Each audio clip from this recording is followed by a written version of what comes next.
We stopped eating the day we graduated high school. You remember my classical rock band Van Halen?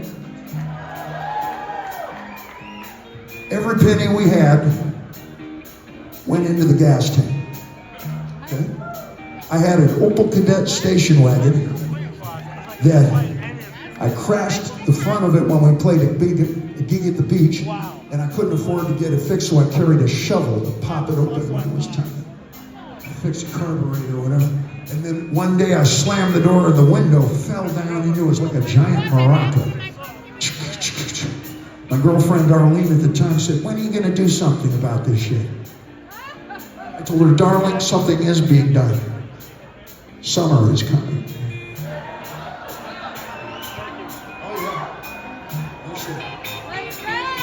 Al Van Halen would come out.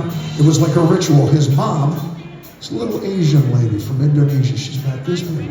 She would make a sandwich, okay? She was always peanut butter, jelly, whatever. And she would wrap it in cellophane, and Al would tear it in half, because we didn't eat during the week. Every penny went into the gas tank or into strings. You know that shit where they say, we boiled the strings because it makes them sound better? No, you boiled the strings because you couldn't afford other strings. And when you went to McDonald's, or you went to the In-N-Out Burger or whatever, you use what we call the right-hand menu. You do like this.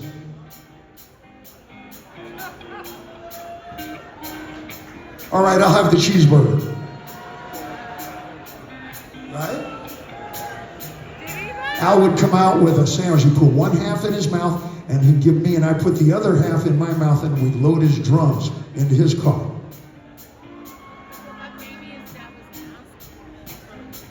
If we had any pennies left, we would go across the street to the Armenian market, where the guys knew us, and we'd spend it on loose cigarettes. And those were the days when we would say to each other, "Hey, you want to go have a cigarette?" And 4 of us would go have a cigarette.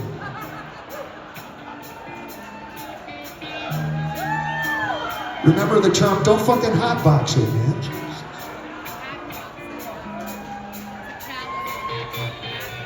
No shit.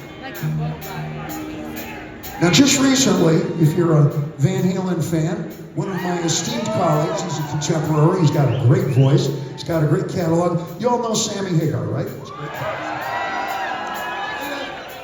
Great voice. And Sammy he described to the media about 6 weeks ago that the ghost of Eddie Van Halen visited him and graced him with a song that he memorized and then went home and recorded. It's on the internet. I don't know what the odds are, but last night the ghost of Eddie Van Halen visited me at the fucking hotel right next door.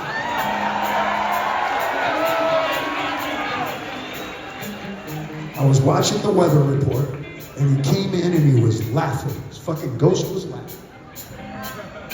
I said, "What did you do now?" He said, Dave. Actually, you want me to do his accent? Just. Dave. He said, "Dave, you know that song I gave Hagar?" I said, "What now?" He said, "It's actually In-N-Out backwards." Don't fucking tell him. This all stays in this room, right? I laughed. We shared a ghost cigarette, a ghost Marlboro, not one of those pussy-ass white ones, but the red and white cowboy. And I hugged my brother Ed, and I said, "Man, do I fucking miss you." And he said, "I miss you too, Dave." He said, "But you know what? You should still go to hell." And I said, "Save me a seat."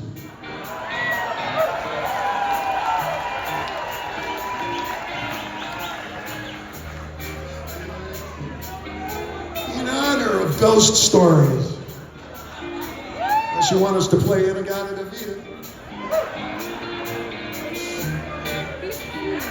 Sing with me. Dance the night away.